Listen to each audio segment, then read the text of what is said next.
మీకు ఇష్టమైన బ్రతుకును సంపాదించుకోవడానికి కృప చేయండి నాయన. తిరిగి వాక్య భాగంలోనికి ప్రవేశిస్తుండగా వింటున్న మాటలు మీ పిల్లలమైన మా జీవితాలలోకి ఉపయోగపడి మీ కొరకు భక్తిని, ఉన్నతంగా బ్రతకడాన్ని సంపాదించుకొనగలిగే భాగ్యాన్ని ఇవ్వమని కోరుతూ క్రీస్తు నామమున ప్రార్థన అడుగుతున్నాం తండ్రి, ఆమేన్. ప్రేమైన దేవుని వారలారా, దేవుని వాక్యాన్ని ప్రేమించి ఈ లేఖనాల పరిశోధన సదస్సుకు విచ్చేసిన మీ అందరికీ క్రీస్తు పేర శుభములు తెలుపుతున్నాను. ప్రకటించిన పాఠాలలో అతి ప్రాముఖ్యమైన పాఠం, దేవుడు స్త్రీని ఎందుకు నిర్మించాడు. స్త్రీ నిర్మాణం వెనుక దేవునికున్న ఆలోచన ఏంటి? ఎందుకు ఈ పాఠాలు ఈరోజు సమాజంగా ఉంటున్న దేవుని పిల్లలైన మనందరికీ అవసరం అంటే, దేవుని పిల్లలుగా బ్రతకటంలో కుటుంబం అనేది విఫలమైపోతూనే ఉంటుంది. మన ప్రాంతాలలో మన కుటుంబం, భార్య, భర్త, పిల్లలు చక్కగా దేవుడి కొరకు బ్రతికే కుటుంబంగా ఉంటే, మనం మాటలలో సువార్త చెప్పడం కంటే మనం బ్రతుకు శక్తివంతమైన సువార్తగా సమాజంలోనికి వెళ్ళిపోతుంది. ఎప్పుడు మనం ఏం చేస్తామంటే, మాటలతో ఒకరిని ఒప్పించడానికి కష్టపడుతుంటాం. క్రైస్తవుడు మాటలలో చాలా బలవంతుడుగా ఉన్నాడు, కానీ మాట్లాడుతున్న మాటలు అతని బ్రతుకులోనికి తొంగి చూస్తుంటే బలహీనుడుగా కనపడుతుంటాడు. అప్పుడప్పుడు మనం ఎదుటివారికి చెప్పే మాటలను జ్ఞాపకం చేసుకుంటే, మనం ఎదుటివారికి చెప్పే మాటలలో సగం మనం పాటించగలిగితే క్రైస్తవ కుటుంబాలు చాలా గొప్పగా ఉంటాయండి. మనం ఎదుటివారిని మీరు ఇలా ఉండండి అని చెబుతున్న మాటల్లో సగం మనం పాటించగలిగితే శక్తివంతమైన సువార్తను మనం ఉంటున్న ప్రాంతాలలో మనం అందించగలం. అందులోనూ ఈరోజు సమాజంలో ఉన్నవారు మన మాటలను వింటున్నారు, మన కుటుంబాలను చూస్తున్నారు. మన కుటుంబాలలో పరిస్థితులు బాగోలేకపోయేసరికి నువ్వు ఎన్ని మాటలు చెప్పినా నీటి మూటలుగానే మారిపోతాయి. ఎందుకంటే మాటలు చెప్పటం మాకు వచ్చు, కానీ వారి పరిస్థితి ఏంటో మాకు కల్లారా తెలుసు, వాళ్ళ కుటుంబం ఏంటో మాకు తెలీదా అన్న మాటలు వింటున్నప్పుడు దేవుని మాటలను బట్టి మనిషి దగ్గరకు వస్తున్నాడు. మన పరిస్థితులను చూసి మళ్ళీ మనిషి దేవునిలో నుంచి దూరం అయిపోతున్నాడు. అందుకే కుటుంబాలలో మరి మనస్పర్ధలు రావటం, భార్యాభర్తల మధ్య ఎన్నో గొడవలు, ఒకరినొకరు అర్థం చేసుకోకపోవటం, భార్యాభర్తల మధ్య గొడవలు ఈరోజు దేవుని పనికి ఆటంకాలుగా మారిపోతున్నాయి. ఈ గొడవల్లో అర్థం చేసుకోవడానికి బదులు అపార్థం చేసుకుంటూ, ఈ అపార్థాలు ఎక్కడి వరకు దారి తీస్తున్నాయంటే విడిపోవటానికి పునాదులుగా పనిచేస్తున్నాయి. ఏమంటే క్రైస్తవ కుటుంబాలలో విడిపోవటం ఏంటంటే, క్రైస్తవ కుటుంబాలలో ఒక భర్తను విడిచి భార్య వేరుగా ఉండేటువంటి, భార్యను విడిచి పెట్టాలన్న ఆలోచన భర్తకి ఎక్కడిది? అందుకే ఫ్యామిలీ కౌన్సిలింగ్కి వెళ్తున్నారు వీళ్ళందరినీ. ఆ ఫ్యామిలీ కౌన్సిలింగ్ చేసేవారు ఏమంటున్నారంటే, వాళ్ళు ఎన్నో చెబుతున్నా వీళ్ళు వినటం లేదండి. అప్పుడు ఏమంటున్నారు, మీరు క్రైస్తవులేనా? క్రైస్తవులే. మీ బైబిల్లో ఎన్నో మాటలు ఉంటాయి కదా, దేవుడు ఏమైనా మిమ్మల్ని ఇలా ఉండమని చెప్పాడా అని బైబిల్ను మళ్ళీ వారు నమ్మని వారు మనకు బోధించే పరిస్థితి ఏర్పడింది. అందుకే ఇంచుమించు ఈ 2-3 నెలల దగ్గర నుంచి కుటుంబం మీద ఎక్కువ వాక్యాన్ని అందించటం వల్ల కుటుంబాలు బాగుపడతాయన్న ఉద్దేశంతో ఒక మగ్ధలేని మరియ మారిన మగ్ధలేని మరియ జీవితం కానివ్వండి, యజబేలు దౌర్భాగ్యపు స్థితి కానివ్వండి, గృహ పరిపాలనలో స్త్రీ పాత్ర కానివ్వండి, ఇవన్నీ వాక్యాలుగా పాఠాలుగా సమాజానికి వెళ్ళాలన్న ఉద్దేశంతోనే లేఖనాల పరిశోధనలో ఒక పాఠం తప్పనిసరి కుటుంబానికి సంబంధించిందిగా ఉండాలి అన్న ఆలోచనతో ఈసారి మొట్టమొదటి పాఠంగా దేవుడు స్త్రీని ఎందుకు నిర్మించాడు అన్న పాఠం వేయటం జరిగింది. అసలు ఎందుకు నిర్మించాడు అన్న ప్రశ్న ఈరోజు ఎందుకు వేసుకుంటున్నామంటే, దేవుడు నిర్మించింది ఎందుకో తెలియదు, కానీ ఈరోజు స్త్రీలు దేవుడు నన్ను నిర్మించింది ఎందుకు అన్న సంగతి మర్చిపోయారు. మర్చిపోయి ఇదిగో ఒక స్త్రీగా నా కర్తవ్యం అనుకుంటూ దేవుని ఆలోచనలో లేనివి వారి పుట్టడానికి కారణం అనుకుంటున్నారు. ఇంకా మీకు అర్థమయ్యేటట్టుగా చెప్పాలి అంటే, ఇటుకలను దేని కొరకు తయారు చేస్తామంటే మనం ఇటుకలను దేని కొరకు తయారు చేస్తాం? గోడ కట్టడానికి ఇటుకలను తయారు చేస్తాం.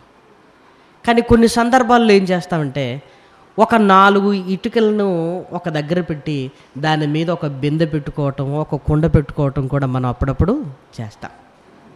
ఇప్పుడు బాగా మీరు ఆలోచించండి, ఇటుకలను తయారు చేసింది కుండ పెట్టుకోవటానికా, గోడ కట్టుకోవడానికా? గోడ కట్టడానికి. దేవుడు స్త్రీని చేసింది ఒక అద్భుతమైన కారణం ఉంది.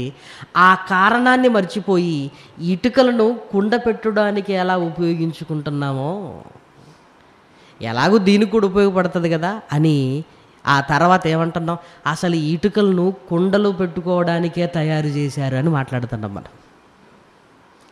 ముఖ్యమైనది ఒకటి ఉంది అన్న సంగతి ఈరోజు మనిషికి తెలియక, ఇదిగో ఈ ఇటుకలు కుండలు పెట్టుకోవడానికి ఉపయోగపడతాయండి అంటాం.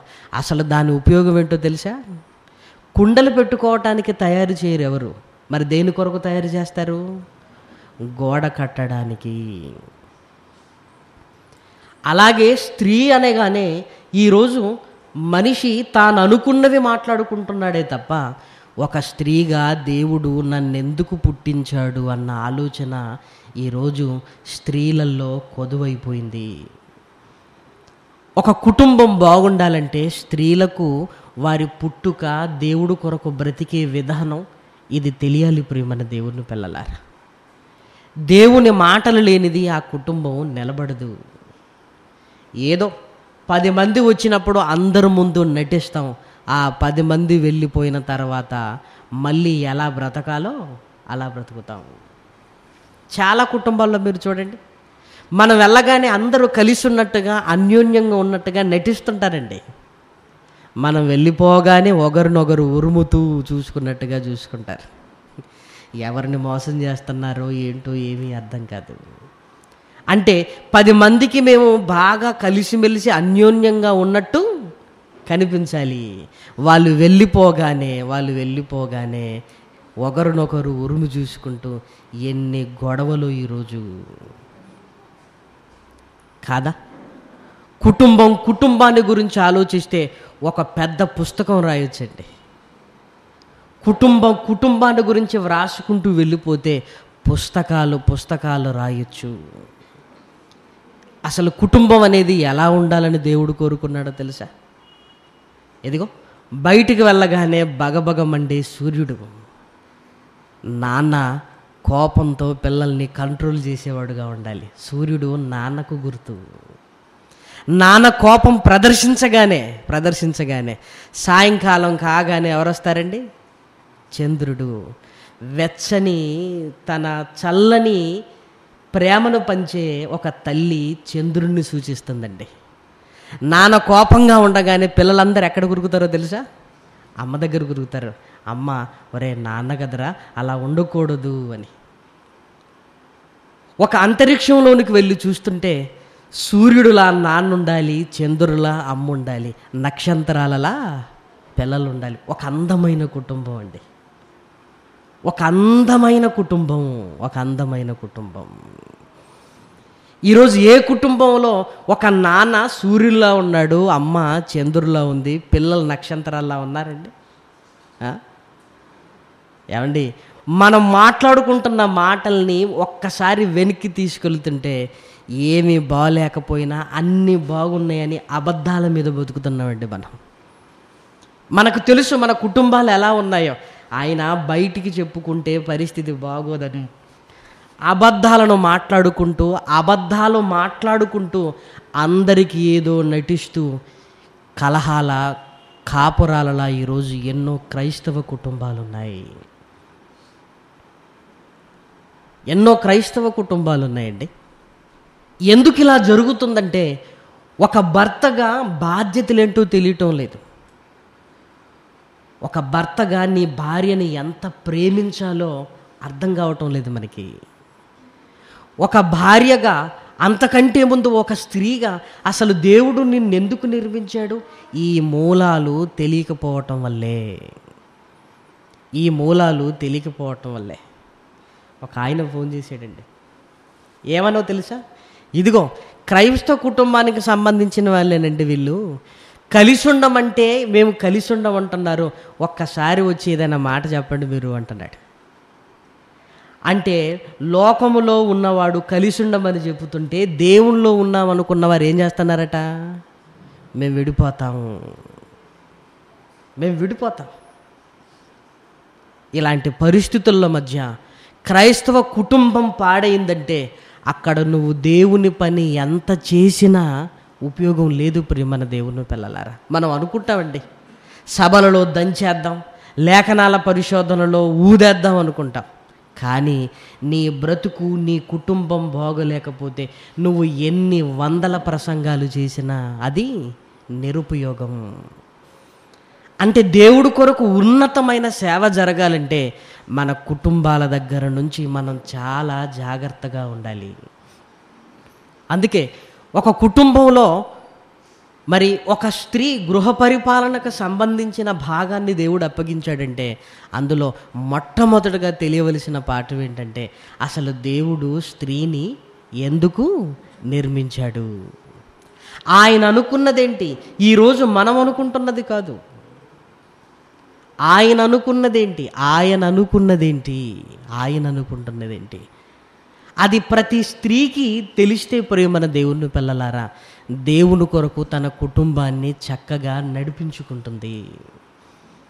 కాబట్టి బైబిల్లోనికి వెళ్ళి ఆ మూలాలలో దేవుడు ఎందుకు స్త్రీని నిర్మించాలన్న ఆలోచన కలిగింది. అప్పటికీ ఆదాము గారు ఉన్నారు కదా అని మనం అనుకుంటే ఒక్కసారి ఆదికాండము 2వ అధ్యాయము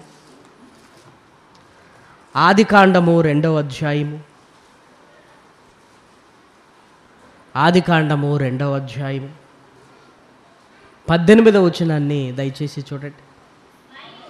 మరియు దేవుడైన యెహోవా నరుడు ఒంటరిగా ఉండుట మంచిది కాదు.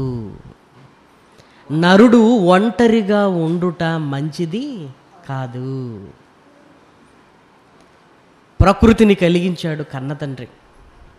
6 దినాలలో అద్భుతమైన కష్టాన్ని, మనకు కావలసిన ఆశ్చర్య కార్యములన్నింటినీ ప్రకృతిలో జరిగించి కష్టపడిన ఆయన ఆదామును చేసిన తర్వాత దేవునికి కలిగిన ఆలోచన ఏంటంటే నరుడు ఒంటరిగా ఉండుట మంచిది కాదు అన్నాడు.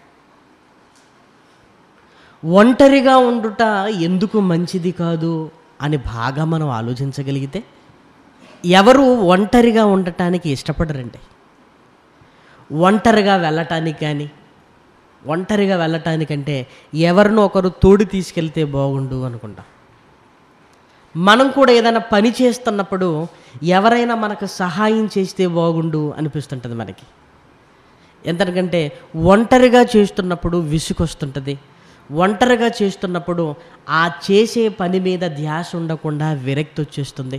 కొన్నిసార్లు ఒంటరితనము వైరాగ్యానికి దారి తీస్తుంది. అందుకే చాలా సందర్భాల్లో జైల్లో ఖైదీలను ఒంటరిగా పెట్టారనుకోండి, ఆ ఖైదీలు ఏం చేస్తారో తెలుసా?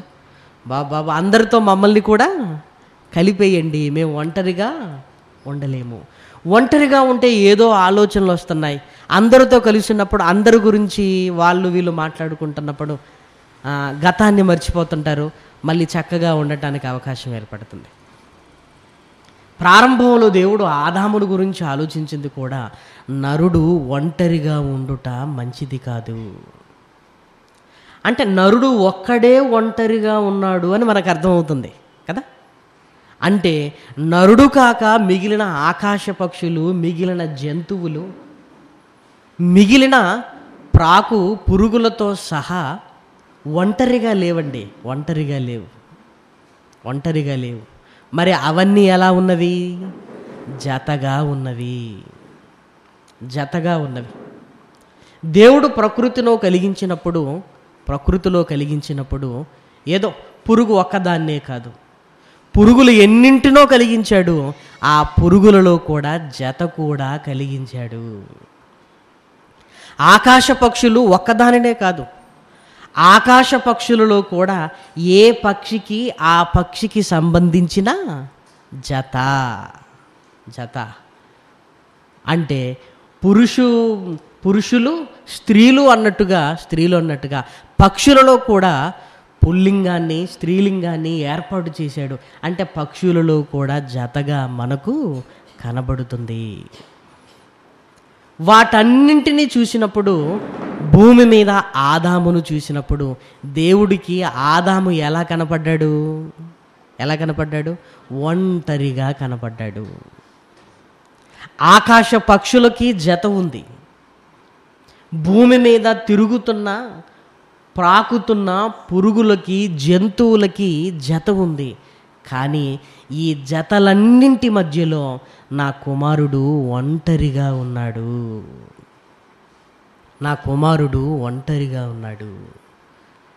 ఈ ఒంటరితనాన్ని పోగొట్టాలి అంటే నా కొడుకుకు ఏదో ఒక పని చెప్పాలి. నేను ఒంటరివాణ్ణి అనే ఆలోచన రాకుండా ఉండాలంటే నా కుమారుణ్ణి పనిలో పెడితే ఆ పనిలో పడి నేను ఒంటరివాణ్ణి అన్న సంగతి మర్చిపోతాడని ఆలోచించి ఆదాముకు పనిని పెట్టాడు. చూడండి, ఆదికాండము 2వ అధ్యాయము 19వ వచనం. దేవుడైన యెహోవా ప్రతి భూజంతువును ప్రతి ఆకాశ పక్షిని నేల నుండి నిర్మించి ఆదాము వాటికి ఏ పేర్లు పెట్టునో చూచుటకు అతని యొద్దకు రప్పించెను. జీవము గల ప్రతి దానికిని ఆదాము ఏ పేరు పెట్టెనో ఆ పేరు దానికి కలిగెను. ఒంటరితనాన్ని చూసిన దేవుడు ఆదామును పనిలో పెట్టాడు. పనిలో పెట్టిన మళ్ళీ దేవుడికి ఆదాముకు ఆ ఒంటరితనము నుంచి విముక్తుడయ్యాడు అనుకోలేదు. ప్రియమైన దేవుని పిల్లలారా, పేర్లన్నీ పెడుతున్నాడు. పేర్లు పెడుతున్న పనిలో ఉంటున్న తన కుమారుణ్ణి చూసి మళ్ళీ 20వ వచనంలో ఏమన్నాడు చూడండి. అప్పుడు ఆదాము సమస్త పశువులకును ఆకాశ పక్షులకును సమస్త భూజంతువులకును పేర్లు పెట్టెను. అయినను ఆదామునకు మళ్ళీ పేర్లు పెడుతున్న ఆదాముకు చూసేసరికి ఒంటరితనము ఏదో చిన్నది పోయినట్టుంది, కానీ ఇంత పని చేస్తున్న నా ఆదాముకు ఎవరు లేరు ఇప్పుడు? సాటి అయిన సహాయము అతనికి లేకపోయెను. ఒంటరితనం పోగొట్టాలని దేవుడు నిర్ణయం తీసుకుంటే ఇప్పుడు ఏమొచ్చింది? మరి ఇప్పుడు సాటి అయిన సహాయము. ఎవరికి సహాయం కావాలంటే పనిలో ఉన్నవాడికి సహాయము కావాలి, పనిలో ఉంటున్న వాడికి సహాయం కావాలి. ఆదామును చూసిన దేవుడు నా పనిలో ఉంటున్న ఆదాముకు సహకరించడానికి ఎవరూ లేరు. అందుకే దేవుని ఆలోచనలు వేగంగా కదిలాయి. ప్రియమైన దేవుని పిల్లలారా, ఒంటరితనము పోగొట్టాలి. అంతేకాదు సాటి అయిన సహాయకురాలుగా ఒకరినివ్వాలి. మళ్ళీ పురుషుణ్ణి నిర్మించాలని ఆలోచించటం లేదు, స్త్రీని నిర్మించాలి అన్న ఆలోచన దేవునికి కలిగింది. అలాంటి ఆలోచన కలగటానికి మూలం ఆదాముకు సహాయకరంగా ఉండాలి. ఆదాముకు ఒంటరితనాన్ని పోగొట్టాలి. ఒంటరితనాన్ని పోగొట్టాలి అంటే ఇదిగో ఒకరి ఇద్దరు అవ్వాలి, ఇద్దరు ముగ్గురు అవ్వాలి, నలుగురు అవ్వాలి కదా. అంటే దాని ఉద్దేశం ఏంటో తెలుసా? నా పిల్లలకు కూడా ఒక కుటుంబం ఉండాలి, నా పిల్లలకు కూడా ఒక కుటుంబం ఉండాలి. ఇదిగో అవ్వ ఆదాములకు ఒక కుటుంబం అనేది ఏర్పడాలి. కుటుంబం ఏర్పడితేనండి ఎప్పుడు కుటుంబంలో ఒంటరితనం అనే ఫీలింగ్ అనేది ఉండదు. అప్పుడప్పుడు చూడండి, మనకు పాపో బాబో ముందు పుట్టిన తర్వాత మళ్ళీ పాపో బాబో పుట్టడానికి ఒక 4-5 సంవత్సరాల గ్యాప్ తీసుకున్న తర్వాత ఈ లోపు వీడు ఎదిగిన తర్వాత వీడికి ఆడుకోవడానికి ఎవరూ లేకపోవటం వల్ల ఈ పిల్లలు ఏం చేస్తుంటారు తెలుసా? ఆ పక్కింటి వాళ్ళ దగ్గరికి వెళ్తుంటారు, ఎదురింటి వాళ్ళ దగ్గరికి వెళ్తుంటారు. ఒరే ఎందుకు వెళుతున్నావురా అంటే వాడు వింటాడా? వినడు. ఇదిగో నేను నీతో ఆడుకుంటాను రా అని ఒకవేళ అమ్మో నాన్నో ఒకవేళ నీతో ఆడుకుంటాను రా అంటే వాడు ఇష్టపడతాడా? ఇష్టపడాడు. ఎందుకో తెలుసా? మన సైజ్ ఏంటి, వాడి సైజ్ ఏంటి. మనకు పెద్దవాళ్ళుగా వాళ్ళతో ఆడుకోవాలని మనకుంటే పిల్లలకి మనతో ఆడుకోవాలని ఉండదు. వాడెప్పుడు మరొక పిల్లలతోనే ఆడుకోవటానికి వాడు ఇష్టపడుతుంటాడు. ప్రియమైన వారలారా, అందుకే అప్పుడప్పుడు అంటారు ఇంటి చుట్టూ 4-5 పిల్లలు ఉంటేనండి వీడికి కూడా హ్యాపీగా సంతోషంగా ఉంటుంది. ఎవరూ లేకపోయేసరికి వీడు ఏమైపోయాడు? ఒంటరోడైపోయాడు. వీడు ఒంటరోడైపోయాడు అని. అలాంటి సమయంలో మళ్ళీ పాప బాబు పుట్టాడు అనుకోండి, వీడికి ఎలా ఉంటుందో తెలుసా?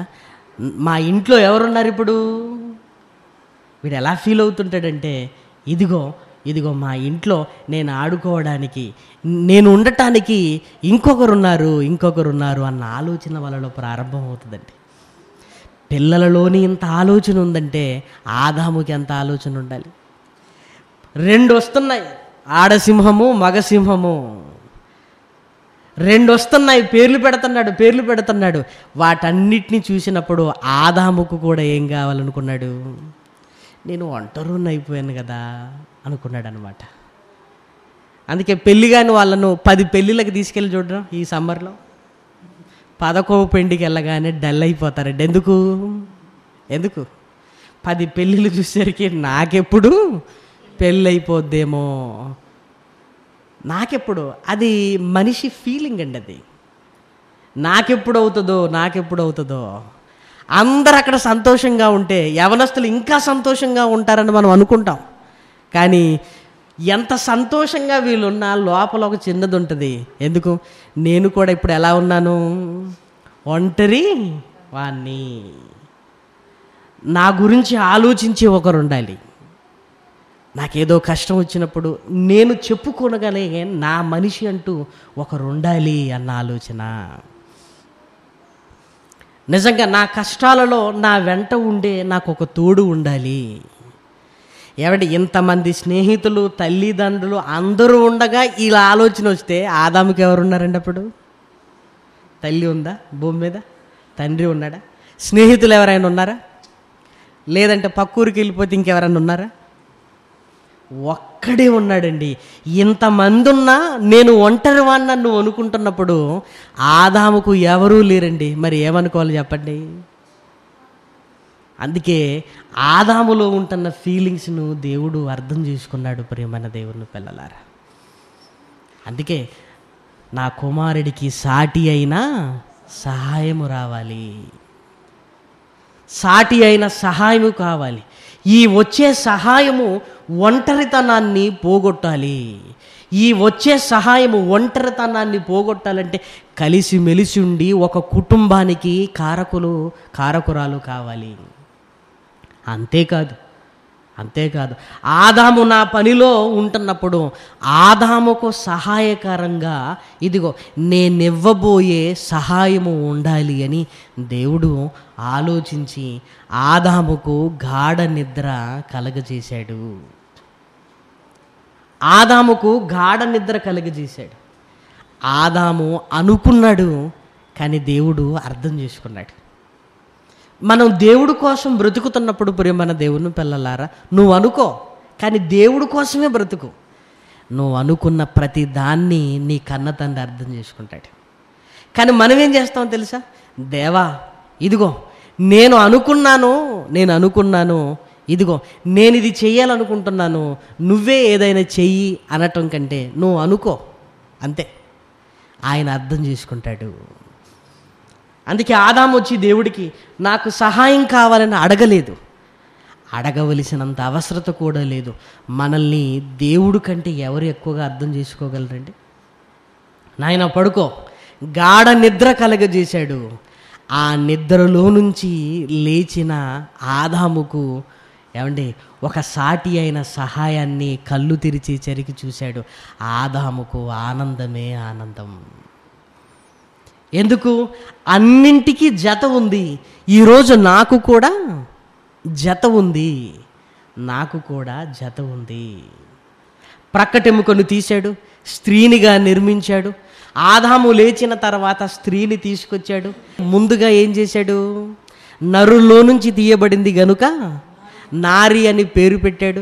పేరు పెట్టగానే దేవుడు ఇద్దరికి వివాహాన్ని చేశాడు. ఇద్దరికి వివాహాన్ని చేసి ఇదిగో తల్లిని తండ్రిని విడిచిపెట్టి పురుషుడు తన భార్యను హత్తుకొనును అని వివాహ బంధాన్ని స్థిరపరిచాడు.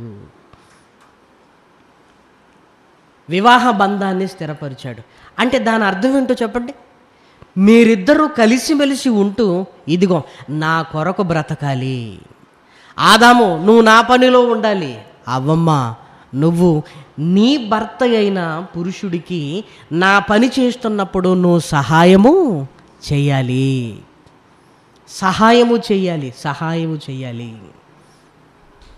నా పనిలో ఉంటున్న ఆదాముకు నువ్వు సహాయం చేయాలి. ఆదాముకు పేర్లు పెట్టే పని తప్ప ఇంకే పని లేదనుకుంటే పొరపాటు. ఏదేనులో ఏదో కష్టపడి పని చేయవలసిన అవసరం లేదు. కానీ ఆదాము ఆ భూస్వామి అనమాట. ఆ ఏదేనులో ఉంటున్న పొలాల మీద అన్నింటికేంటి అధికారి, పొలమును సేద్యపరుచువాడుగా ఉన్నాడు. 2వ అధ్యాయము 15వ వచనం చూడండి. 2వ అధ్యాయము 15వ వచనం. మరియు నీకును 2:15 2వ అధ్యాయము. మరియు దేవుడైన యెహోవా నరుణ్ణి తీసుకొని ఏదెను తోటను సేద్యపరుచుటకును దానిని కాచుటకును దానిలో ఉంచెను. ఇక దేవుడి కోసం పని చేస్తున్నప్పుడు దేవుని కొరకు సహాయకరంగా ఉండాలి. అంతేకాదు ఇదిగో పిల్లలను కని దేవుడి కొరకు పెంచాలి.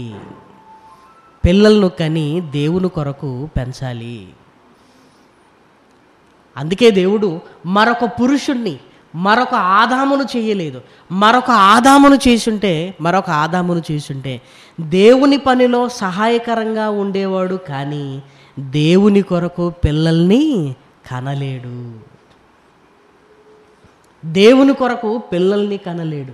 అందుకే తల్లి గర్భం ఉంటున్న స్త్రీని ఎందుకు నిర్మించాడంటే ఇదిగో సహాయకరంగా ఉండాలి, దేవుని కొరకు పిల్లలను కనాలి.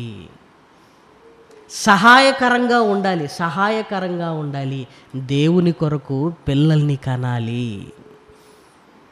దేవుడు ఎంత మంచి ఆలోచన చూసారా? స్త్రీని నిర్మించటం వెనుక దేవుడుకున్న ఒక అద్భుతమైన ఆలోచన. ఇదిగో నా కలల పంట పిల్లల్ని ఈ భూమి మీదికి తీసుకొని రావటానికి స్త్రీ ఒక పాత్రగా, ఒక సాధనంగా ఉపయోగపడాలి. ఆదాము చేస్తున్న దేవుని పనిలో సహాయకంగా ఉండాలి. ఇది మూలం. ఈరోజు సమాజం భార్య భర్త అనగానే ఈరోజు బంధం ఎలా ఉందో తెలుసా?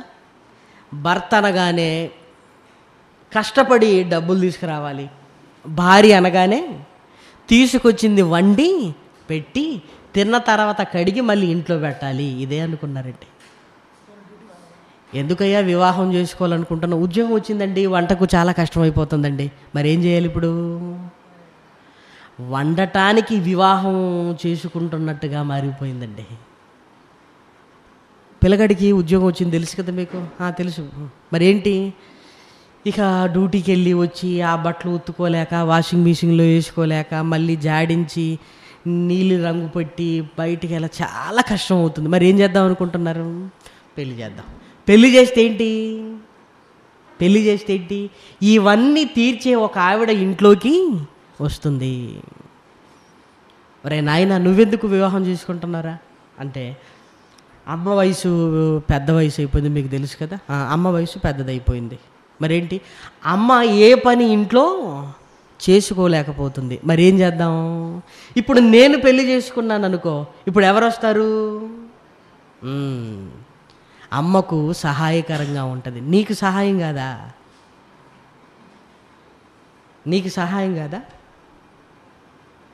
ఏమండి, ఒకవేళ ఈ పనులు అయితే ఇంట్లో ఒక పని మనిషిని పెట్టుకున్న ఈ పనులు జరుగుతాయా, జరగవా? ఒకవేళ ఈ పని కోసమని దేవుడు అనుకుంటే ఆదాముకు పని మనిషిని పెట్టేవాడు. కానీ తన సొంత మనిషి అనుకునే సహాయాన్ని ఇస్తే ఈరోజు భార్యలు అనగానే సొంత మనిషి అనుకోవటం లేదు, ఇంట్లోకో కొత్త పని మనిషి వచ్చిందిలే అనుకుంటున్నారండి. ఇక వచ్చే వాళ్ళు కూడా ఏమనుకుంటున్నారు తెలుసండి? తెల్లవారు లేవగానే చీపురు పట్టుకొని సాయంకాలం కాగానే అంట్లు తలతలా మెరిచేస్తే అమ్మ నా స్త్రీ జీవితం అనేది ధన్యమైపోయింది, ఇదే అనుకుంటారండి. 2 సార్లు ఇల్లు కడగడం, 3 సార్లు దుమ్ము దులపడం, వారానికి 2 సార్లు చెద్దర్లు ఉతకడం, నవార్లు ఉడకబెట్టడం, ఇదేదో దేవుడు చెప్పిన పనుల్లా, బైబిల్ గ్రంథంలో దేవుడు రాసించిన పనుల్లా వీళ్ళు ఎలా ఫీల్ అవుతున్నారంటే, ఈ పనుల కోసమే మేము పుట్టామనుకుంటున్నాం. ఏ స్త్రీ దేవుని సేవ కోసం ఆలోచించటం లేదు ప్రియమైన వారలారా. దేవుని సేవ కోసం ఆలోచించటం లేదు. ఎందుకంటే ఒక స్త్రీగా నిన్నెందుకు పుట్టించాడో ఏమండి ఎవరు నేర్పించారంటే మనకి? ఆడపిల్లగా ఇదిగో తల దించాలి, ఆడపిల్లగా నువ్వేం చేయాలి, ఇదిగో ఈరోజు ఇంటి పని వంట పని నేర్చుకోకపోతే రేపు పెళ్ళైపోయిన తర్వాత చాలా అంటే వాక్యం నేర్చుకోకపోయినా పర్వాలేదు, మనల్ని అడిగేవాడు ఎవడు లేడు. బాగా వండి పెట్టడం నీకు రావాలి. అమ్మ నేర్చుకో తల్లి, నా బంగారు తల్లి, నేర్చుకో. ఎందుకు? ఒక స్త్రీగా నీ సార్థకత ఏంటంటే నువ్వు దేవుడి కోసం బతకకపోయినా పర్వాలేదు. చిన్ననాటి నుంచి ఒక స్త్రీకి మనం ఇచ్చిన జ్ఞానం ఏంటో తెలుసా? ఇవేనండి, ఇవే నేర్పించేసేవండి. అందుకే ఏ స్త్రీ దేవుని సేవ కోసం ఆలోచించటం లేదు. ఏ స్త్రీ భర్తకు దేవుని సేవకు ప్రోత్సహించటం లేదు. ఏ స్త్రీ భర్తకు సహాయకారిగా ఉండటం లేదు. దేవుడు ఒక ఉన్నతమైన ఆలోచనలతో స్త్రీని నిర్మిస్తే సహాయకార్యాన్ని అన్నావు కదా దేవుడా, సహాయకార్యాన్ని అన్నావు కదా, సాటి అయినా సహాయం అన్నావు కదా, ఈ సహాయాన్ని ఎలా అపాయంగా మారుస్తాను చూడు అనుకుందండి దయ్యం. ఈ సహాయాన్ని ఎలా అపాయంగా మలుస్తానో చూడు. ఒంటరితనాన్ని పోగొట్టాలని నువ్వనుకుంటే ఇదిగో మళ్ళీ నీ కొడుకుకు ఒంటరితనం అంటే ఎలా ఉంటుందో చూపిస్తాను. దేవుడు అనుకున్న దాన్ని వ్యతిరేకంగా జరిగించడానికి సాతానుడు ఎప్పుడూ ముందుంటాడు గనక అప్పటి వరకు ఆదామును శోధించటం చాలా కష్టమైపోయింది. ఆదామును శోధించటం ఎప్పుడైతే ఆదాముకు సాటి అయిన సహాయం వచ్చిందో అప్పుడు సాతానుడు కూడా ఏమనుకున్నాడో తెలుసా? ఆదాముకే కాదు నాకు కూడా, నేను శోధించడానికి, ఆదామును శోధించడానికి నాకు కూడా సహాయమే అనుకున్నాడండి. సహాయమే అనుకుంది. ఆ రోజు వెళ్ళింది, ఇదిగో ఈ తోట చెట్ల ఫలములలో దేన్ని మీరు తినొద్దా? అన్నీ తినాలా? ఇదిగో ఒక ఫలమును దేవుడు తినొద్దన్నాడు, మేము చావకుండు నిమిత్తము, మేము చావకుండు నిమిత్తము, మేము చావకుండు నిమిత్తము. ఏమంటే సాతానుతో అవ్వమ్మ గారు మాట్లాడుతున్నాడు. మాట్లాడుతుంటే ఆదాము గారు ఏమైపోయాడండి? అసలు మాట్లాడుకోవలసింది ఎవరండి? మాట్లాడుకోవలసింది ఎవరు చెప్పండి? భార్య భర్తలు. కానీ భార్యాభర్తల మధ్య వివాహం తర్వాత మాటలు తగ్గుతాయండి. మీకు తెలుసు తెలీదు? అదే వివాహానికి ముందు ఫోన్లో మాత్రం మాట్లాడుకోమంటే రాత్రంతా చెవు నొప్పిలేస్తున్నా, చెవు వాసినా, ఊడి కింద పడ్డా అలానే పెట్టుకుంటాడు ఫోను. వివాహం అయ్యగానే ఏం మాట్లాడాలి నీతోటి? ఇంకేం మాట్లాడాలి? ఎందుకు? ఈయన బయటికి వెళ్ళి మాట్లాడి మాట్లాడి మాట్లాడి ఉంటాడు. ఇంట్లోకి రాగానే ఏమి మాట్లాడాలని పురుషుడికి అనిపించదు. స్త్రీ ఏంటంటే ఎవరితో మాట్లాడకుండా మాట్లాడకుండా మాట్లాడకుండా ఆ పని ఈ పని చేసి ఇప్పుడు భర్త రాగానే ఏమనుకుంటుందో తెలుసా? మాట్లాడాలి అనుకుంటాడు. ఈమె మాట్లాడడానికి నోరు తెరవగానే మాట్లాడి మాట్లాడి పురుషుడు వచ్చి నోరు మూసుకొని ఈమె నోరు తెరగానే నోరు మొయ్ అంటాడు. అంతే, ఇంకా నోరు మొయ్ అయిపోయింది. ఇంకా ఆహా, ఈయన నా మాట వినడు, నా మాట వినడు, నా మాట వినడు. మరి నా మాట వినకపోతే నేను మాట్లాడుకోవాలి కదా. మరి మాట్లాడుకోగానే అప్పటి నుంచి ఏం ఆలోచిస్తుందో తెలుసా స్త్రీ? నువ్వైతే డ్యూటీకి పో, పెద్దమ్మ చిన్నమ్మ మొత్తం ఇటు రండి, ఇంటికి రండి, కూర్చోండి. ఇదిగో అక్కడ ప్రారంభం అవుతాయి ప్రియమైన దేవుని పిల్లలారా. భర్తతో మాట్లాడితే ఏ సమస్య రాదు. భర్త వినగలగాలి, వినగలగాలి. పాపం ఆమె ఏదో మాట్లాడుకోవాలనుకుంటుంది పాపం. ఎందుకు? అంట్లు తోమేటప్పుడు ఏం మాట్లాడమంటుంది చెప్పండి? ఎవరు లేనిది ఏం మాట్లాడాలి? ఇల్లు ఊడ్చేటప్పుడు ఏం మాట్లాడాలి? భర్త రాగానే ఎన్నో విషయాలు చెప్పాలనుకుంటుందండి. ఆ రోజు ఇంట్లో ఏం జరిగింది, అసలు ఇదేంటి అదేంటి అదేంటి అదేంటి చెప్పాలనుకుంటుందండి ఆవిడ. చెప్పాలనుకునేసరికి భార్య మాట్లాడబోయేసరికి ఎప్పుడు నీ నశే. ఎందుకు? పాపం మాట్లాడి మాట్లాడి విని విని వచ్చిన ఈయనకి భార్య మాట వినాలనిపించదు. భర్త భార్య మాట వినాలనుకోకపోయేసరికి భార్య ఏమనుకుంటుందంటే, ఓహో నా భర్త వినడు, నేను వినేవారితో ఈ సంగతులన్నీ చెప్పుకోవాలని కుటుంబ విషయాలు కూడా బయట వాళ్ళతో మాట్లాడుకునేసరికి వాళ్ళు లేనిపోని సలహాలు ఇచ్చేసరికి ఏమవుద్దంటే పట్టాల మీద వెళ్ళవలసిన రైలు పట్టా తప్పి బోగిలు మీదికి ఎక్కిపోతాయి అన్నమాట కదా. చాలా కుటుంబాలు ఇలానే ఉంటాయి ప్రియమైన దేవుని పిల్లలారా. అందుకే సాతానుడు వచ్చాడు, ఇదిగో నీ భర్త నీ మాట వినట్లేదు కదా, నేను మాట్లాడతానులే నీతోటి, ఎన్ని మాటలు అంటే అన్ని మాటలు చెప్పి. ఇప్పుడు దేవుడు ఏం చెప్పాడు? ఇది తినొద్దని చెప్పాడు. నీ భర్త అలా చెప్పాడా? మీరు చావనే చావరు, మీరు చావనే చావరు.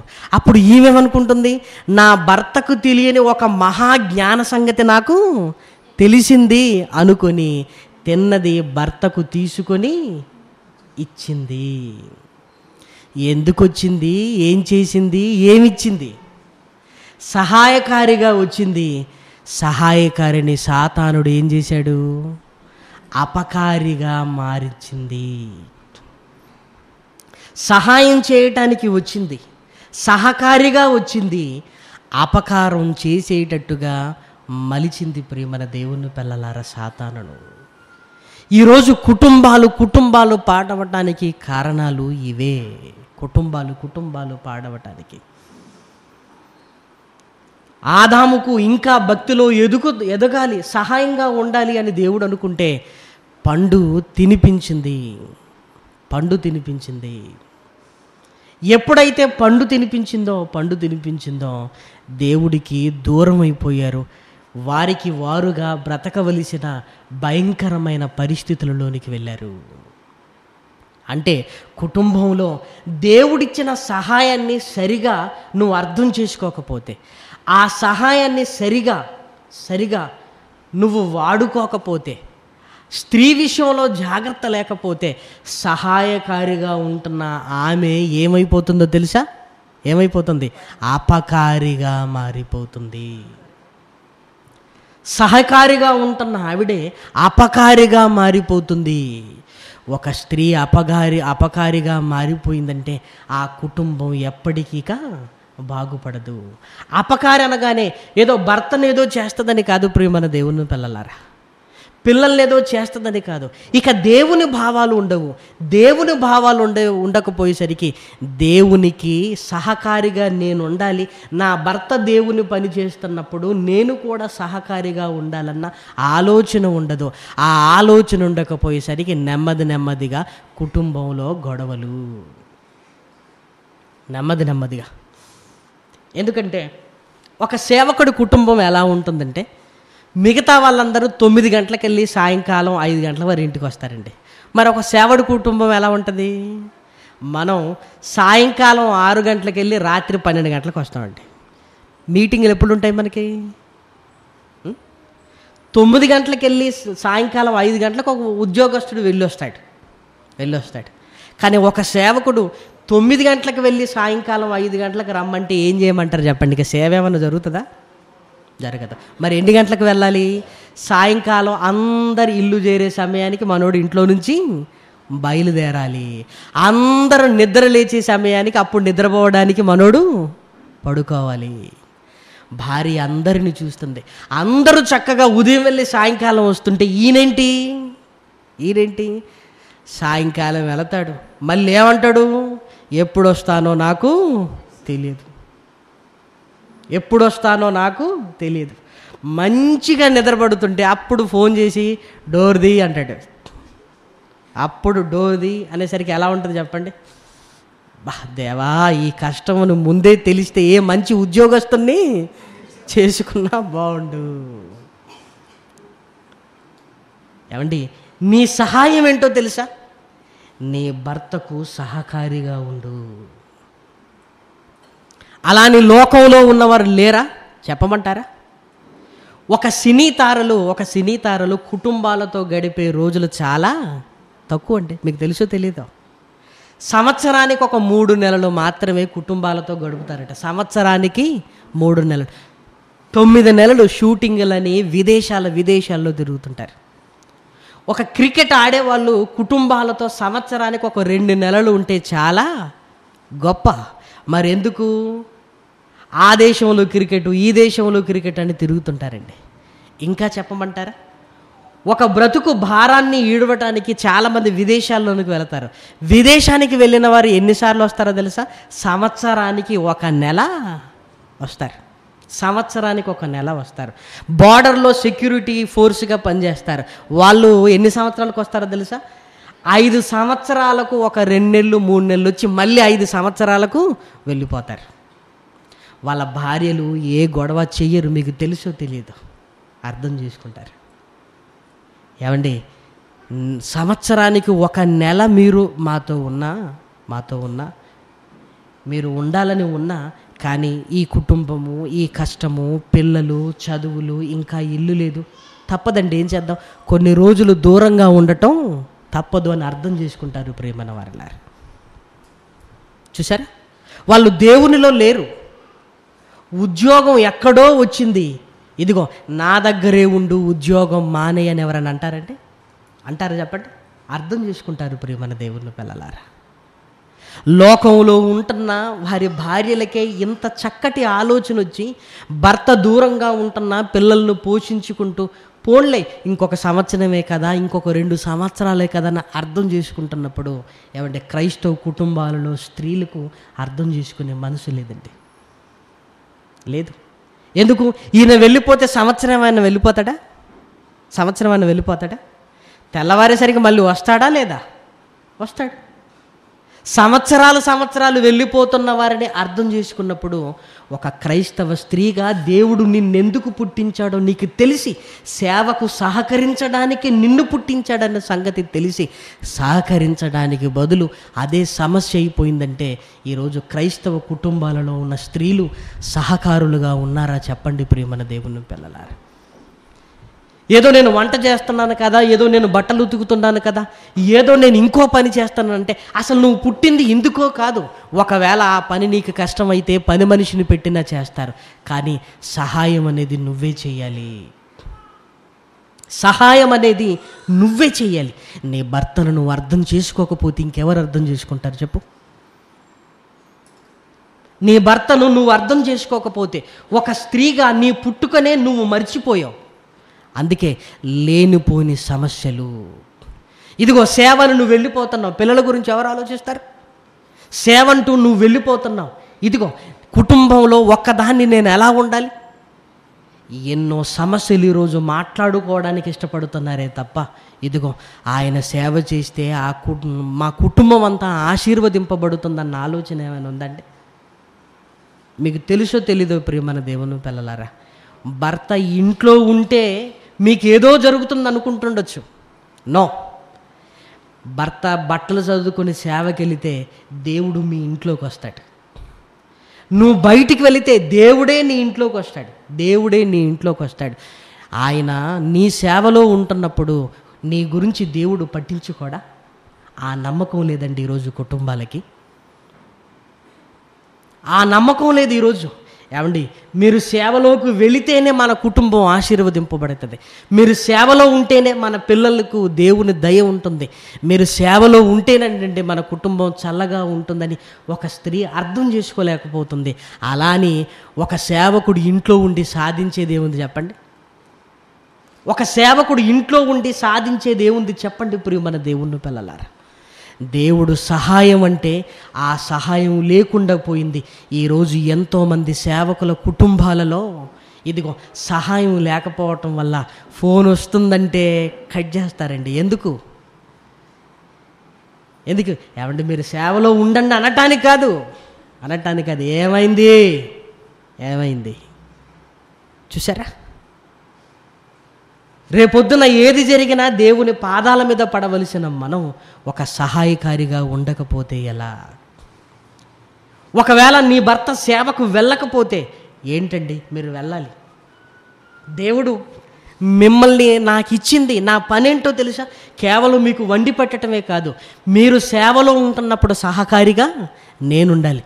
వెళ్ళిరండి, మీరు వెళ్ళిరండి, కష్టమో నష్టమో నేను చూసుకుంటాను కదని ఆ బాధను కూడా తీసుకుంటూ ఒక భర్తను ఆనందంగా సేవకు పంపుతున్నావంటే ఒక స్త్రీగా నువ్వు ఎందుకు పుట్టావో నీకు అర్థమైందన్నమాట. మూలాలు దెబ్బతిని కుటుంబాలే ఈరోజు సేవ చేయాలి అనుకుంటున్న వారికి సరి అయిన సహకారం లేకపోతే ప్రియమైన దేవుని పిల్లలారా, ఎవరు మాత్రం ఏం సేవ చేయగలరా? ఆనందంగా చేయగలరా? అమ్మో, నా భార్య నాకు సహకారం ఉందన్నప్పుడు ప్రతి పురుషుడికి కొండంత బలం ఉంటుందండి. కొండంత బలం ఉంటుంది ప్రియమైన దేవుని పిల్లలారా. అలాని విదేశాలకు వెళ్ళి సంవత్సరాలు మనం ఏం ఉండటం లేదు. అలాని ఏదో వెళ్ళిపోయి 5 సంవత్సరాలకు ఒక్కసారి వచ్చేవాళ్ళం కాదు. కాకపోతే సభలు జరుగుతుంటాయి, ఆ సభలలో సాయంకాలం జరుగుతుంటుంది, వెళ్ళాలి, దేవుని ఆవేదన అక్కడ పరచాలి, మళ్ళీ ఇంటికి రావాలి. తప్పదు కదా ప్రియమైన దేవుని పిల్లలారా? తప్పదు కదా? ఇవన్నీ అర్థం చేసుకునే మంచి మనసు స్త్రీకి ఉండాలి ప్రియమైన దేవుని పిల్లలారా. లేదు, కష్టమో నష్టమో మీతో పాటు కూడా నేను కూడా సేవలోనికి వస్తానని ఒక స్త్రీ అనుకుందండి, అంతకంటే సంతోషం ఇంకేముంది చెప్పండి? నీ భర్తకు సహకారిగా ఉంటూ ఆయన వెళుతుంటే సహకరించు. లేదు, నా భర్త వెన్నంటే ఈ కష్టాలలో కన్నీళ్లలో నేను కూడా ఉంటానని నీ భర్తతో కూడా నువ్వు కూడా సేవకు వెళుతున్నావు. పదండి, మీటింగ్ అందరం కలిసి వెళ్ళిపోతాం. కష్టమో నష్టమో అందరికీ జరగనివ్వండి, అక్కడ మీరెందుకు ఇక్కడ నేనెందుకు, పదండి అని నిజంగా ఆ త్యాగం ఉంటే ఇంకెంత గొప్ప సంగతి ప్రియమైన దేవుని పిల్లలారా. నీ భర్తను పంపించడానికైనా ఆలోచించు, లేదు నీ భర్తతో వెళ్ళటానికైనా ఆలోచించు, కానీ నీ భర్తను ఆపటానికి ప్రయత్నం చేయకు. నీ భర్తను వెళ్ళొద్దనటానికి పేచి పెట్టకు ప్రియమైన దేవుని పిల్లలారా. అవసరమైతే కష్టమో నష్టమో కుటుంబం అంతా వెళ్ళిపోదాం, ఏం జరిగినా పర్వాలేదు, దేవుడు సేవలో ఏం జరిగినా పర్వాలేదని వెళితే అందరూ కలిసి వెళ్ళవలసిన వారు స్త్రీ కూడా రావలసింది పోయి వెళుతున్న పురుషుణ్ణి ఆపే మనసు వచ్చిందంటే దాని అర్థం ఏంటో తెలుసా? అవ్వని శోధించిన ఆ రోజు దయ్యం మనల్ని శోధించాలనుకుంటున్నారా? మనల్ని శోధించదనుకుంటుందా? చెప్పండి ప్రియమైన దేవుని పిల్లలారా, మనల్ని కూడా శోధిస్తుంది. అందుకే బైబిల్ గ్రంథంలో చక్కగా మనం చూడగలిగితే కొరింథీయులకు రాసిన పత్రికలో రాయబడిన ఒక అద్భుతమైన మాట చూడండి. కొరింథీయులకు రాసిన మొదటి పత్రిక 9వ అధ్యాయం 4వ వచనం. 9వ అధ్యాయము 4వ వచనం. తినుటకును త్రాగుటకును మాకు అధికారము లేదా? తక్కిన అపోస్తుల వలెను ప్రభువు యొక్క సహోదరుల వలెను కేఫా వలెను విశ్వాసురాలైన భార్యను వెంటబెట్టుకుని తిరుగుటకు మాకు అధికారము లేదా? అంటే పేతురు గారు ఏం చేశారండి? తన భార్యను వెంటబెట్టుకొని సేవకు వెళ్ళిపోయాడు. ప్రియమైన దేవుని పిల్లలారా, అంటే పేతురు గారి భార్య ఎంత మంచి సహకారో తెలుసా? పేతురు గారిని పంపించి తాను మాత్రం ఇంట్లో ఉంటూ కుటుంబాన్ని చూసుకోవటం కాదు. ఆమె ఏమందంటే, ఏమండి మీకు సహకారిగా నేను ఉంటాను. ఏదో మీరు ఇంట్లో ఉన్నప్పుడు కాదు, ఎప్పుడు మీకు సహకారిగానే ఉంటాను. నన్ను కూడా మీతో పాటు ఎక్కడికి తీసుకెళ్ళండి? సేవకు తీసుకెళ్ళండి, సేవకు తీసుకెళ్ళండి. ఏం జరిగినా పర్వాలేదు, మీతో కూడా నేను ఉంటాను. ఎంత మంచి ఆలోచన అండి పేతురు గారి భార్యది. పేతురు గారి భార్య ఆలోచన చూసారా? నేను వస్తానండి సేవకి. మీరు ఎందుకు వెళుతున్నారని కాదు, మీరు వెళ్ళండి నేను ఉంటానని కూడా కాదు, మీతో పాటు కష్ట సుఖాలలో ఇదిగో ప్రమాణం చేశాను, మీకు సహకారిగా నేను ఉంటానని. దేవుడు నన్ను ఎందుకు పుట్టించాడు, మీకెందుకు ఇచ్చాడు? మీకు సహకారిగా ఉండటానికే కదా. నేను కూడా వస్తానండి అందండి. నేను కూడా వస్తానండి అండి. ఎంత మంచి ఆలోచన చూసారా? ఎంత మంచి ఆలోచన. ఇంకా బైబిల్లో చూస్తుంటే ఎలాంటి సందర్భాలు కనపడతాయో చూడండి. పేతురు గారు రాసిన మొదటి పత్రిక 3వ అధ్యాయము 7వ వచనం. అటువలే పురుషులారా, జీవమను మీ కృపావరములో మీ భార్యలు మీతో పాలివారు. భార్యలు మీతో పాలివారు. దేని విషయంలో? సేవ విషయంలో. అంటే ఒక పురుషుడు ఎంత సేవ చేస్తున్నా అందులో సగం ఎవరికి వెళుతుందో తెలుసా? భార్యకు వెళుతుంది. ఏమంటే భార్యకి ఎందుకు వెళుతుంది? ఎందుకు వెళుతుందంటే భార్య సహకారిగా ఉంది. సగభాగం గనుక పురుషుడు చేస్తున్న సేవలో సగం భార్యకు వెళుతుంది అండి. అంటే ఒక్క మాటలో చెప్పాలంటే నువ్వు సహాయకారిగా నువ్వు ఉన్నావు గనక నీ భర్త చేస్తున్న సేవలో, నీ భర్త చేస్తున్న త్యాగంలో దేవుడు సగం నీకు ఇవ్వాలి అనుకున్నాడు. సగము నీకు ఇస్తున్నాడంటే నువ్వు సహకరించటం అనేది ఎంత గొప్పదో ఆలోచించు. సగం.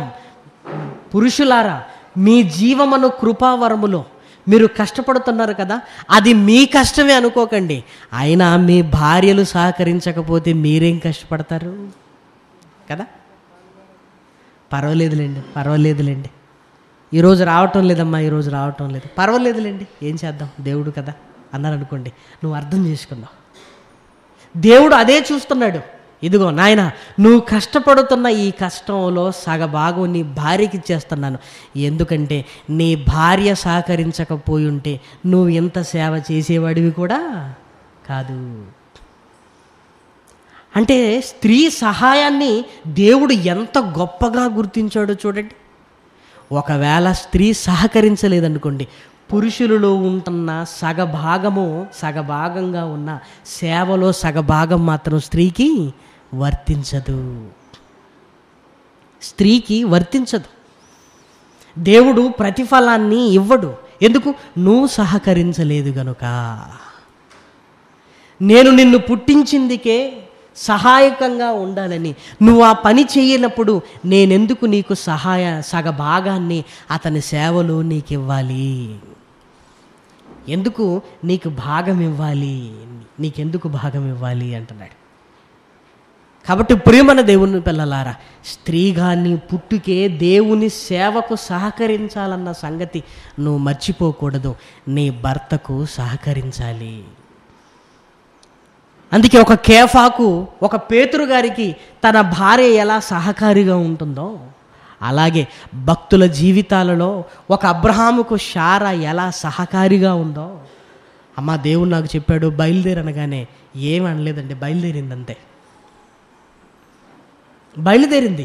ఎందుకంటే అబ్రహాముకు సహకారిగా ఉంది. ప్రియమైన దేవుని పిల్లలారా, సహకారిగా ఉంటున్న ఒక స్త్రీ చేస్తున్న సహాయంలో పురుషుడి సేవ చాలా ఆనందభరితంగా ఫలభరితంగా ఉంటుంది. అలాని కష్టాలు నష్టాలు ఒక మగతోడు మన సొంత పురుషుడు ఇంట్లో లేకపోవటం బాధకరమని కాదనటం లేదు. కానీ నువ్వు ఊహించినట్టుగా ఏదో జరగదు ప్రియమైన దేవుని పిల్లలారా. కష్టమే, కాదనటం లేదు. కానీ దేవుడు తోడుంటాడు. ఆ నమ్మకాన్ని ఎప్పుడూ పోగొట్టుకోకూడదు. వచ్చిన కష్టాలను నష్టాలను ఆనందంగా స్వీకరించాలి. ఇదిగో ఇలా దేవుని సేవలో కుటుంబం సాగిపోవాలన్నప్పుడు ఇదిగో నీ సేవ, నీ భర్త సేవ నీ పిల్లల్ని ప్రయోజకులుగా తీర్చిదిద్దుతుంది.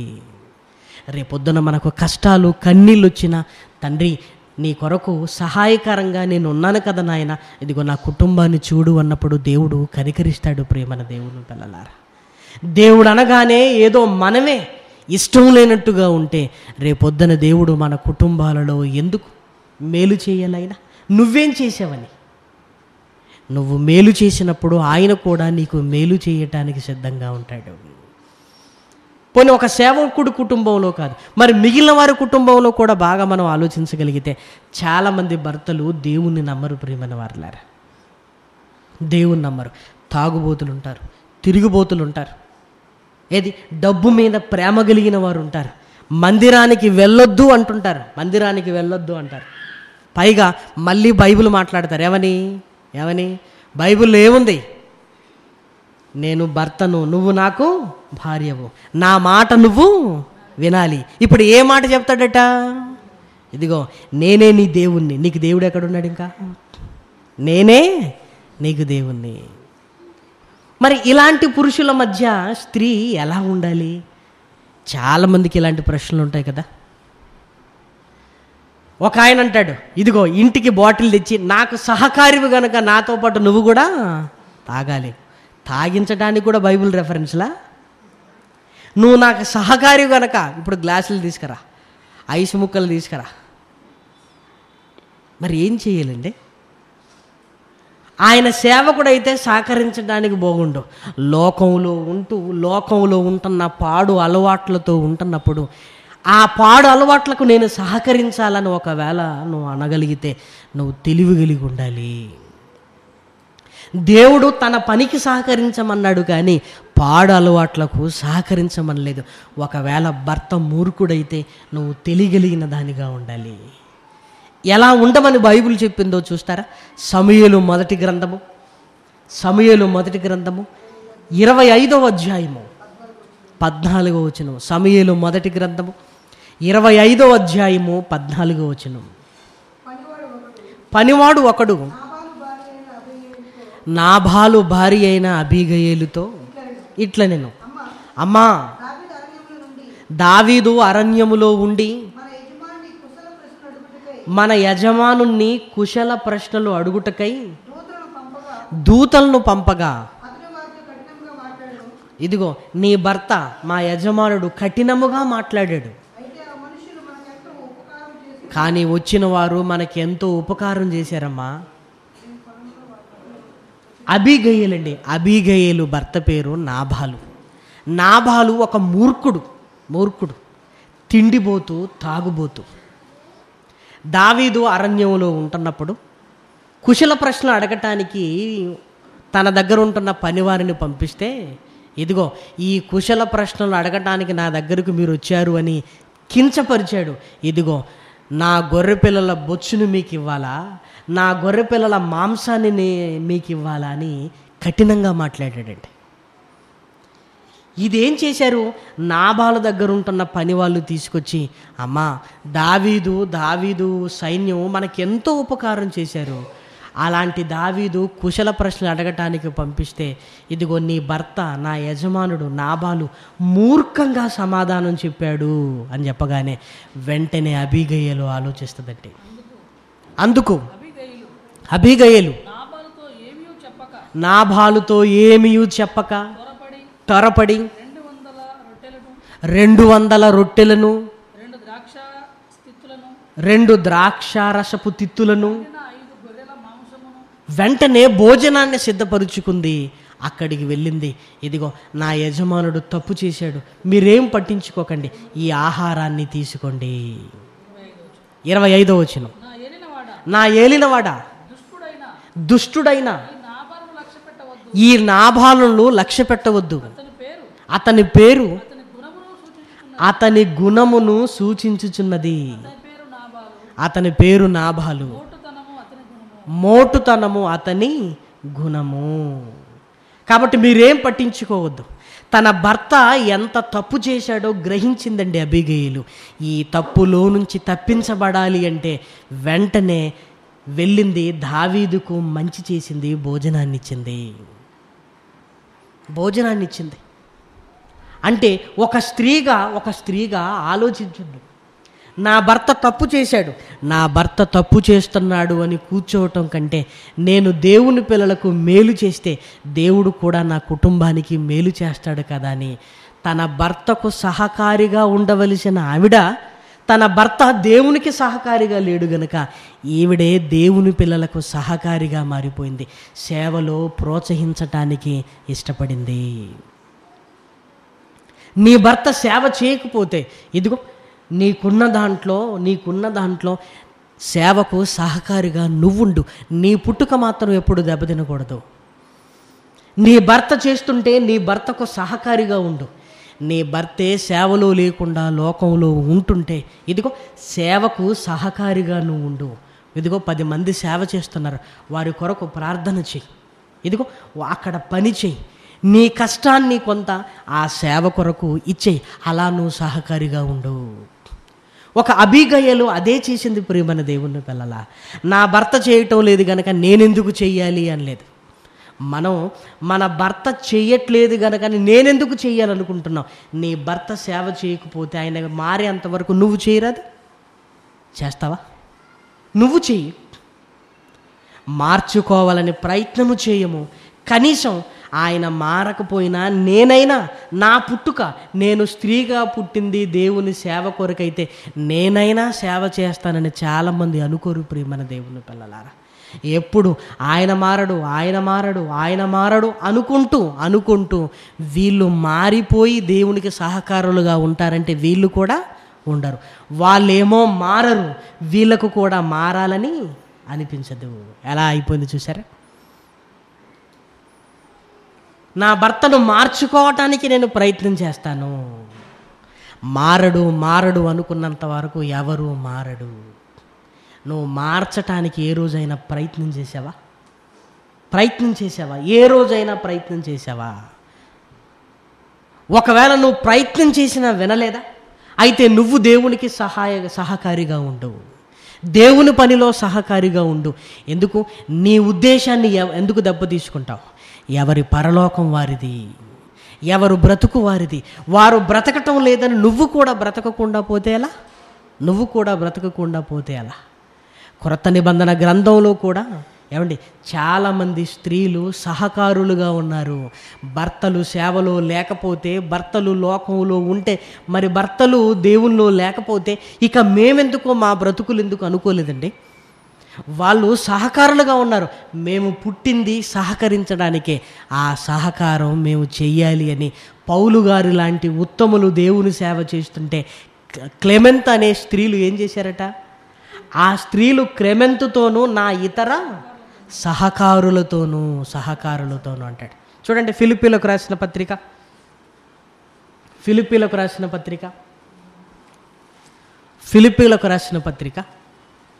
4వ అధ్యాయము. ఫిలిప్పీలకు రాసిన పత్రిక 4వ అధ్యాయము 3వ వచనాన్ని చూడండి. అవును, నిజమైన సహకారి ఆ స్త్రీలు క్లెమెంతుతోను నా ఇతర సహకారులతోను సువార్త పనిలో నాతో కూడా ప్రయాసపడిన వారు గనుక వారికి సహాయము చేయండి, నిన్ను వేడుకొనుచున్నాను. ఆ సహకారుల పేర్లు జీవగ్రంథమందు వ్రాయబడి ఉన్నది. ఆ సహకారుల పేర్లు జీవగ్రంథమందు రాయబడి ఉన్నది అన్నాడు. అంటే తమ కుటుంబాన్ని దేవుడు కాపాడాలి అని, ఒకవేళ మా భర్త మారకపోతే నేనైనా సహకారిగా ఉంటాను. నేను పుట్టింది ఎందుకు? దేవుని పనికి సహకరించడానికే కదా. నేను సహకారిగా ఉంటాను అని పౌలు గారి లాంటి ఉత్తములు సేవ చేస్తున్నప్పుడు ప్రార్థనలో సహాయకులుగా ఉన్నారు. తమ కష్టాన్నిచ్చి సహాయకులుగా ఉన్నారు. వారికి తోచిన పని చేస్తూ సహాయకులుగా ఉన్నారు. ప్రేమన దేవుని పిల్లలారా, నీ భర్తకు సహకరించే అవకాశం నీకుందా? చెయ్యు. ఒకవేళ నీ భర్తే లోకంలో ఉన్నాడు, లోకంలో దుర్గుణాలతో ఉన్నప్పుడు నువ్వెందుకు సేవ చేయటం మానేశావు? ఇదిగో, దేవుని పిల్లలకు సహకారిగా నువ్వుండు. దేవుని సేవలు నువ్వుంటుంటే దేవుడు నీ కుటుంబాన్ని కనికరిస్తాడు. నువ్వు చేస్తున్న సేవను బట్టి నీ మంచితనాన్ని బట్టి నీ భర్త కూడా మారే అవకాశం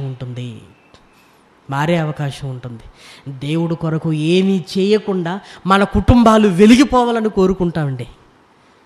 దేవుడు కొరకు నువ్వు వెలుగు, అప్పుడు నీ కుటుంబం కూడా వెలిగిపోతుంది.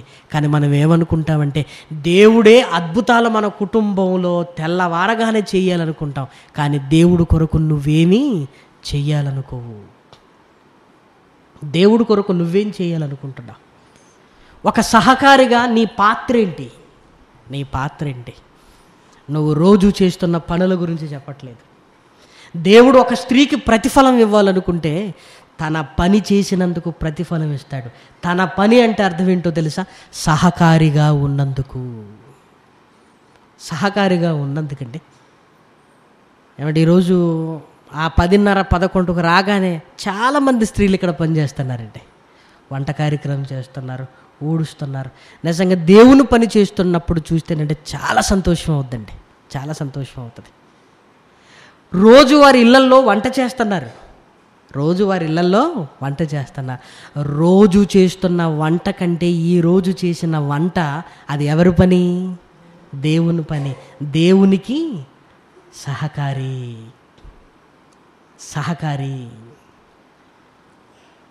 ఒకరోజు మీటింగ్కి వెళ్ళినప్పుడు భోజనం చేసిన తర్వాత తమ్ముళ్ళు ప్లేట్లు తీస్తుంటే ఒక పెద్ద ఆవిడ పరుగునొచ్చి, అయ్యా మీరు ప్లేట్లు తీయకండి, ఈ పని కూడా చేయకపోతే దేవుడు మాకు పరలోకాన్ని ఎందుకు ఇస్తాడు? చాలా పెద్ద ఆవిడండి. ఆ పెద్ద ఆవిడకి ఎందుకు చెప్పాలి అనుకున్నప్పుడు పరుగునొచ్చింది, అయ్యా ఈ పని కూడా చేయకపోతే ఇంకా నన్ను ఏం చేయమంటారు అని. ఏమండి, ఆయాస పడుతున్నా, చెమటలు కక్కుకున్నా ఏమండి ఆ ప్లేట్లన్నీ కడుగుతుందండి. ఆమె ఉద్దేశం ఏంటో తెలుసా?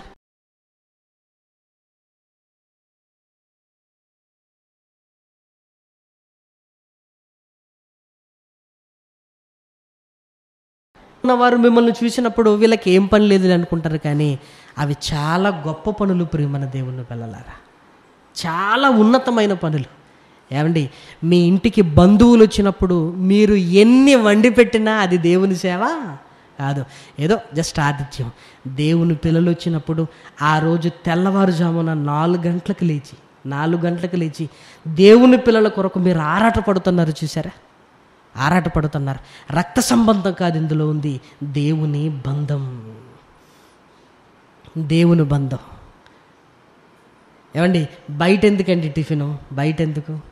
బయట టిఫిన్ మీరు తీసుకొస్తే ఏమవుద్ది? 50 రూపాయలు మీరు ఇస్తారు, అందులో సగం 25 రూపాయలు నాకు వస్తుంది. నేనే చేస్తాను, ఈ కష్టం నేనే తీసుకుంటాను. ఏమంటే ఎంత మంచి ఆలోచన అండి. ఆ రోజు దేవుడి కొరకు నేను కష్టపడాలి.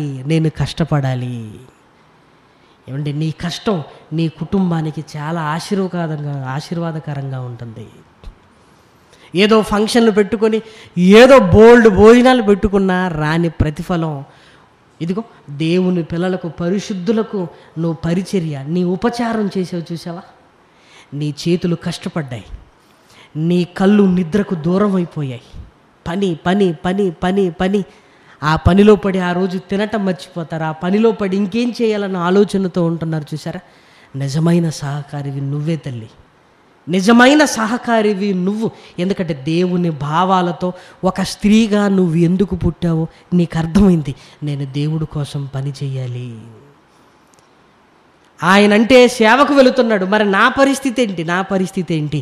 ఇంటికి ఎప్పుడో ఒకప్పుడు దేవుని పిల్లలు వచ్చినప్పుడు ఈరోజు కూడా వంట చేయకపోతే ఎలా?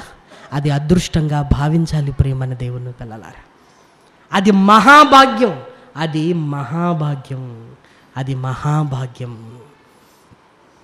మహాభాగ్యం మనకి. అందుకే ప్రియమైన దేవుని పిల్లలారా, ఎప్పుడు ఆ విషయంలో మనం ముందుండాలి, విసుకోకూడదు అసలు. ఎందుకంటే దేవుని పని చేసే మహాభాగ్యము మనకు వచ్చిందన్నమాట. ఆ ఆతిథ్యం ఇవ్వటం అనేది దేవుడు మనకిచ్చిన మహాభాగ్యం ప్రియమైన దేవుని పిల్లలారా. అందుకే ఒక స్త్రీగా నీ భర్త దేవునిలో ఉంటే నీ భర్తకు సహకరించు. ఒకవేళ నీ భర్తే దేవునిలో లేకపోయి ఉంటే నువ్వు దేవుని పనిలో సహకారిగానే ఉండాలి. నా భర్త లేడు గనక ఇక నేను దేవుని కొరకు చేసేది ఏమీ లేదనుకుంటే మరి పౌలు గారికి ఈ స్త్రీలు ఎందుకు సహకరించారు? ఈ స్త్రీలు పౌలు గారికి ఎందుకు సహకరించారు? యేసుక్రీస్తుతో కూడా ఉంటూ ఉపచారం చేసిన స్త్రీలు చాలామంది ఉన్నారు. లూకా సువార్త 8వ అధ్యాయము 1-2 వచనాలు. లూకా సువార్త 8వ అధ్యాయము 1-2 వచనాలు. లూకా సువార్త 8వ అధ్యాయము 1-2 వచనాలు. వెంటనే ఆయన దేవుని రాజ్య సువార్తను తెలుపుచు ప్రకటించుచు ప్రతి పట్టణములోను ప్రతి గ్రామములోను సంచారము చేయుచుండగా 12 శిష్యులను, అపవిత్రాత్మలను, వ్యాధులను పోగొట్టబడిన కొందరు స్త్రీలను, అనగా 7 దయ్యములు వదిలిపోయిన మగ్దలేన అనబడిన మరియయు, హేరోదు యొక్క గృహ నిర్వాహకుడకు కూజా భార్యగు యోహన్నయు, సూసన్నయు ఆయనతో కూడా ఉండిరి. వీరును ఇతరులు అనేకులను తమకు కలిగిన ఆస్తితో వారికి ఉపచారము చేయుచూ వచ్చిరి. ఉపచారం అనగానే చూడండి, పరిచారము. యేసుక్రీస్తుకు వాళ్ళు చేసిన పరిచారం ఏముండొచ్చండి? ఆయనకు భోజనం పెడుతున్నారు. ఆయన భోజనం తిన్న తర్వాత ఆయన ప్లేటు కడుగుతున్నారు. ఆయన కూర్చునే చోటును శుభ్రం చేస్తున్నారు.